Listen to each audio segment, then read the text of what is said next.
Kandungan nutrisi dan pemanfaatan. Tanaman porang seperti halnya dengan tanaman umbi-umbian lain juga mengandung karbohidrat, mengandung lemak, protein, mineral, vitamin, dan serat pangan. Terutama yang paling sering dimanfaatkan dari nutrisi dari porang ini adalah glukomanan, yang dimana manan merupakan polisakarida dengan ukuran granulanya 10-20 kali lebih besar daripada pati dan dapat dibedakan menjadi galaktomanan dan glukomanan. Ya, sementara glukomanan merupakan polikasarida yang tersusun oleh unit D-glukosa dan D-manosa dan bentuk ikatan yang menyusun polimer seperti gambar ini. Mungkin para kalian yang ahli kimia lebih memahami ini. Ya, menurut Wang dan Johnson dan Mulyono, beberapa sifat karakter penting dari glukomanan yaitu larut dalam air. Larutan kental tersebut bersifat seperti plastik dengan kekentalan mencapai 35.000 CPS dan mampu membentuk gel dengan penambahan air kapur, dan larutan kental glukomanan dapat membentuk gel yang khas dan tidak mudah rusak. Ini juga dimanfaatkan dalam pembuatan permen lunak, jelly, selai, yogurt, puding, dan es krim sebagai pengganti gelatin. Sifat merekat yang kuat dalam air dan dapat diendapkan. Dapat mencair seperti agar dan stabil pada kondisi asam, toleran terhadap konsentrasi garam, dan mampu membentuk lapisan tipis atau film yang bersifat tembus pandang atau jernih, dan penambahan NaOH atau gliserin dapat dihasilkan film yang kedap air. Tentunya ini dimanfaatkan pada industri pembuatan film roll ya. Ya, kadar glukomanan dalam ubi sangat ditentukan umur tanaman pada saat panen. Apabila tanaman dipanen pada satu periode tumbuh, kadar glukomanan dalam ubi berkisar antara 35 hingga 39%. Ya, di samping itu kandungan glukomanan dan pati ubi porang dipengaruhi oleh kondisi-kondisi tertentu seperti ketinggian dan juga tempat tanam atau daerah. Juga terkait dengan kristal kalsium oksalat, yaitu mengandung ini karena porang mengandung kristal ini. Tentunya ini yang dimanfaatkan terkait dengan saraf dan serat-serat otot. Pada kasus ekstrim, penyerapan kalsium ini menyebabkan hipokalsemia dan paralisis yang berakibat fatal.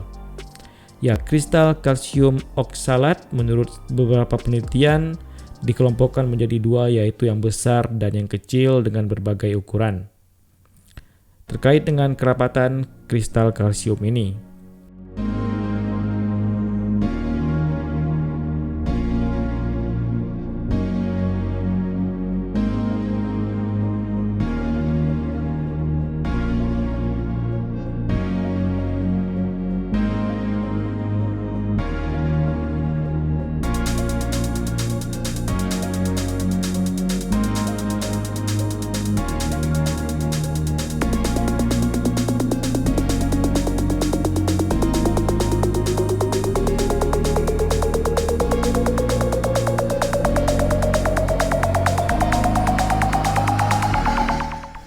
produk dan olahan porang.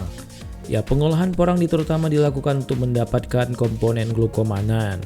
Produk porang yang biasa diolah dan dipasarkan dari umbi segar adalah chips atau irisan, tepung porang yaitu konjak flour, dan tepung glukomanan yaitu konjak glukomanan. Ya, pengolahan umbi porang menjadi produk kering seperti chip dan tentunya dilakukan dengan berbagai cara yang lebih ringkas dan diolah sedemikian rupa supaya bisa bertahan lebih lama, tentunya dengan dijemur supaya kadar airnya berkurang.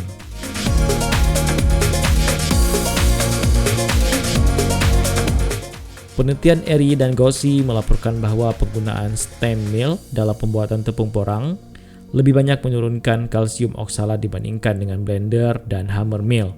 Prinsip kerja stem mill adalah penumbukan atau menekan, diikuti fraksinasi dengan hembusan untuk memisahkan tepung porang berdasarkan ukuran partikel dan gratifikasi spesifik sehingga menghasilkan tepung dengan kadar glukomanan yang tinggi.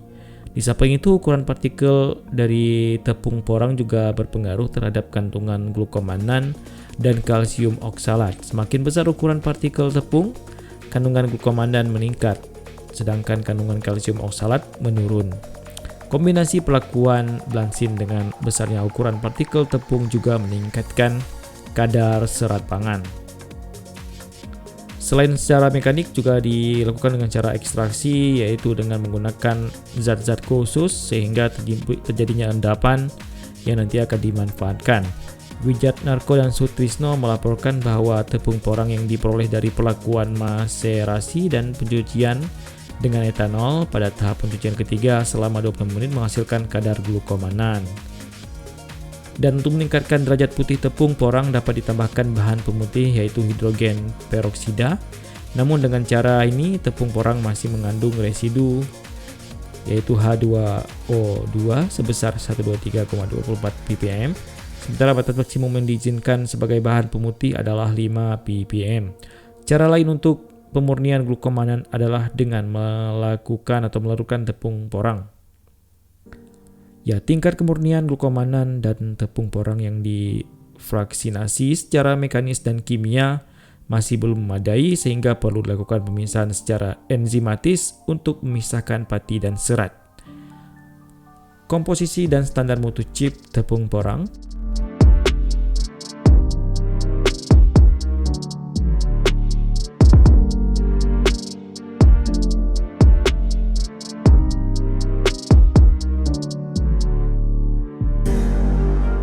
Penggunaan tepung porang sebagai bahan baku campuran pangan harus memenuhi standar untuk bahan pangan atau food grade internasional seperti yang berlaku di Amerika Serikat, yakni kadar glukomannan sama dengan 80%, berwarna putih dan berukuran kecil, mudah larut di dalam air dingin atau air panas, dan memiliki viskositas larutan tinggi.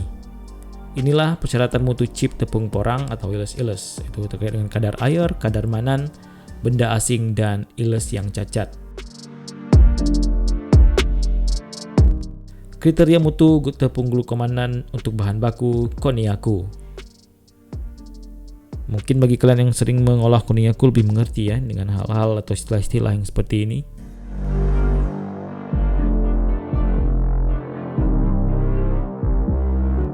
Pemanfaatan tepung porang dan tepung glukomannan. Ya, tepung porang dapat dimanfaatkan untuk berbagai keperluan, diantaranya pangan fungsional, pakan ternak, pengikat air, bahan pengental, penggumpal atau pembentuk gel, dan makanan diet rendah lemak dan kalori, terutama karena sifat kelarutan glukomannannya yang tinggi di dalam air. Sebagai bahan pangan, tepung porang dapat diolah menjadi konnyaku, yaitu semacam makanan mirip tahu, dan shirataki, yaitu mie, yang cukup terkenal di Jepang, Cina, dan Taiwan, dan relatif mahal harganya. Di Indonesia, beberapa penelitian pemanfaatan tepung porang juga telah dilakukan, yaitu terkait dengan penelitian yang dilakukan Yuwono yang melaporkan bahwa tepung porang dapat digunakan sebagai bahan campuran atau komposit dalam berbagai beras tiruan. Demikian pula dengan mie instan dan berbagai lainnya. Ya, porang yang kental juga dapat dimanfaatkan sebagai salah satu bahan dalam pembuatan es krim. Terkait dengan tepung porang, ya, penggunaan tepung porang yang sudah dimurnikan atau tepung glukomannan lebih luas lagi pada berbagai produk makanan, dan sejak tahun 1994 tepung glukomannan disetujui sebagai bahan tambahan makanan atau food additive dalam daftar Food Chemical Codex atau FCC dan dianggap sebagai aman oleh Food, Drug and Cosmetic Act Amerika Serikat. Ini adalah salah satu bentuk dari konnyaku atau semacam tahu yang sering diolah di daerah Cina, Taiwan, dan Jepang. Dan di sebelah kanannya itu yogurt, yang dimana menggunakan bahan baku atau salah satu bahannya dari porang. Ya, produk olahan porang konnyaku dan terbuat dari tepung porang, dan jelly yang juga dari tepung porang yang sebelah kanan ya.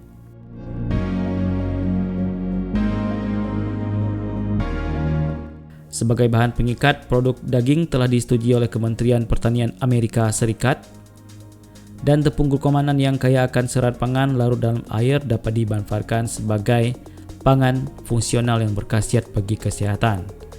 Tabel 6 yaitu penggunaan dan fungsi tepung glukomannan pada berbagai jenis makanan. Bisa dibaca dan dilihat sendiri bahwa produk tepung seperti mie dan pasta dan pemutus beku itu digunakan yang memiliki fungsi antara lain sebagai menyerap dan menyimpan air dan meningkatkan elastisitas, menahan kerusakan akibat siklus pembekuan, dan terkait dengan produk susu, produk roti, juga gel pada makanan penutup atau dessert. Seperti minuman juga, minuman kaya akan serat diberikan kadar glukomanan ini untuk pengental dan pemberi rasa di mulut.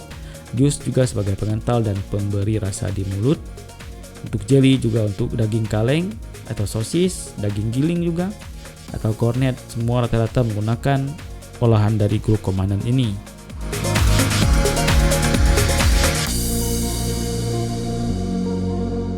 Baik sebagai campuran makanan maupun dalam bentuk suplemen, berdasarkan sifat-sifat karakteristik tersebut, bahwa porang sangat dimanfaatkan sekali, dan terutama juga porang juga sangat baik untuk kesehatan, seperti dapat menurunkan kolesterol karena mengandung serat dan dapat mengolah makanan secara baik, dan tentu ini sangat baik bagi kesehatan juga. Selain juga digunakan sebagai industri, porang juga disarankan untuk dikonsumsi karena sangat baik untuk bakteri di usus besar, dan menu makanan yang disuplementasi dengan 5% tepung glukomanan dengan 4 minggu terbukti dapat memberikan kesehatan yang lebih. Tentu porang juga dimanfaatkan untuk proses atau program penurunan berat badan oleh beberapa atau sebagian orang yang mengerti akan manfaat dari porang ini.